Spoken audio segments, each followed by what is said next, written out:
Coming. It's nice to be here. I suspect that there are malaria experts, real malaria experts among us tonight. I see some familiar faces. How many people here have actually had malaria? Just raise your hand. Scattering. 4 or 5. Okay. Well, congratulations for surviving. I myself have never had malaria, but I am fascinated by this disease for many different reasons, and I'll try to explain them to you. For one, it's really, really old, and that fascinates me. We've had malaria probably since we evolved as Homo sapiens. We know there's malarias in all different kinds of creatures that we've co-evolved with this parasite. There's malarias in our ancestors, like great apes and chimps and monkeys. There's also malarias in birds and lizards and mice and rabbits, and all kinds of creatures have their own malarias. So it's a hugely successful creature, this little parasite that causes this amazing disease. So that really fascinates me. It's also shaped our settlement patterns. Lots of our history has been shaped by this disease.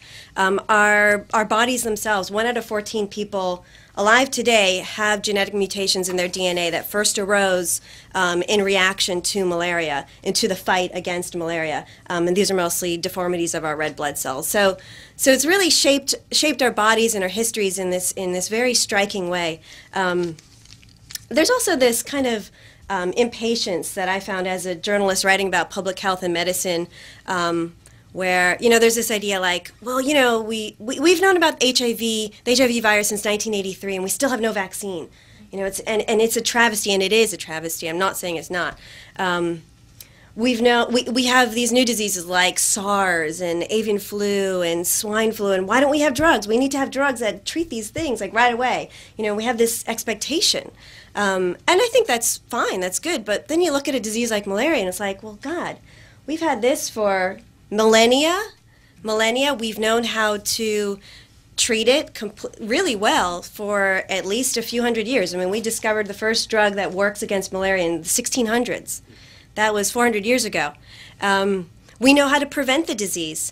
It was a British Army surgeon in India who figured out that mosquitoes actually transmit the disease into birds. And it was later an Italian zoologist that same year who figured out that these parasites are carried by mosquitoes into people too.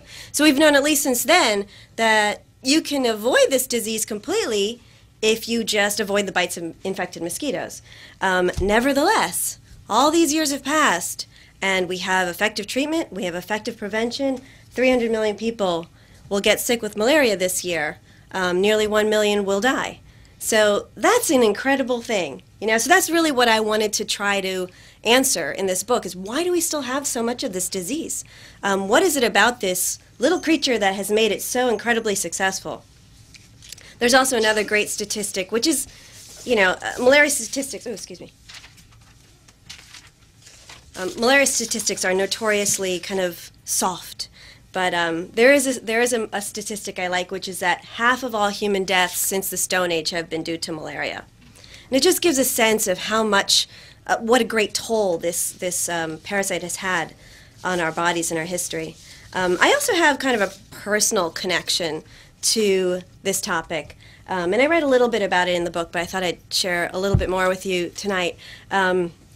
As a kid, my parents used to send me back to India to stay with my cousins and my grandparents in Bombay. I grew up here actually in Connecticut. And my dad's family actually lived in this tenement building in a slum in Bombay. And living there was just such a huge contrast to see the poverty, not just of my cousins. And, we lived in this 2-room flat with a common bathroom down the hall. We had a courtyard down the middle where everyone used to just throw all their garbage. So there's lots of filth, lots of disease. Still very vibrant place, I remember very warmly. But what used to strike me is standing out on the terrace, which is what I used to do every evening. I'd have my dinner underneath a ceiling fan, and then I'd go sit out on the terrace, just watching life kind of passing by on this busy street. There's cows, there's people, there's buses, there's motorcycles, and there's people who are living their lives out on the street there. And a little kid, a little boy around my age, he'd be having his dinner too. I'd have just finished my dinner under the ceiling fan, this nice dinner, and then I'd go out on the terrace and I'd see the little boy on the street with the grime and the buses, and he was having his dinner. And then he'd be having his bath, you know, on the street next to the filth washing through on the sides of the roads and stuff. And I couldn't understand it, you know, just as a child, because I was very young when I saw this, when I first saw this, and I couldn't understand it. And I would ask my parents, well, why do they live that way? You know, why would they choose to live on the street like this? Why not live in a house like us, in an apartment? And they would say, well, they're poor, you know. And I would say, well, why are they poor? Well, they don't have good jobs, so they're poor. You know, they don't have good jobs. Well, why don't they have good jobs? Well, because they didn't get good education, so it's hard to get a good job. Well, why didn't they get good education? Well, because they're poor. You know, so it just went around, like for a kid who likes to ask questions, I was like, this does not make any sense. It's going around in a circle. So the question of why some societies are poorer than other societies, why some societies are less healthy than other societies, is something that has occupied me throughout my professional career. And I think malaria is a really interesting way into those questions.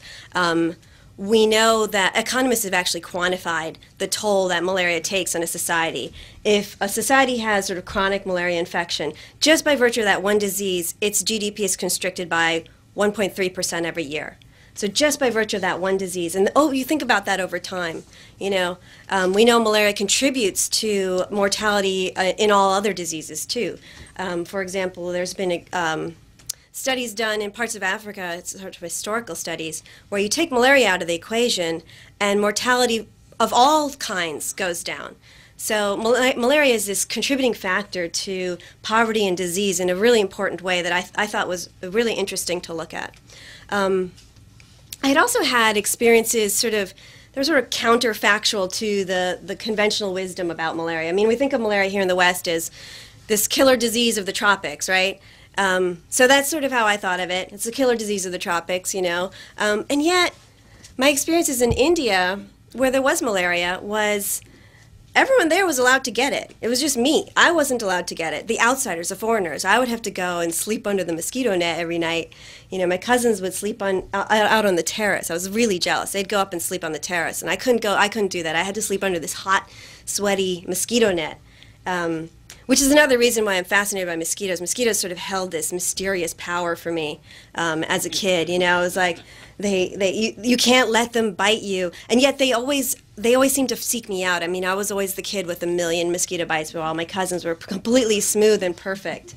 And complicating that, of course, most people can just swat mosquitoes, so you can get a sense of your own power over this tiny creature. Well, I come from a family of Jains, and in Jainism, you're not supposed to kill anything. I mean, you can't. My grandmother, when she prays, she wears a mask over her face so she doesn't inadvertently kill any germs that she might breathe in. She doesn't walk on grass. She would praise people good Jains, who would let flies land on them and just walk all over their bodies and don't swat the fly away. Why? You know, the fly is just walking on you. It's not doing anything.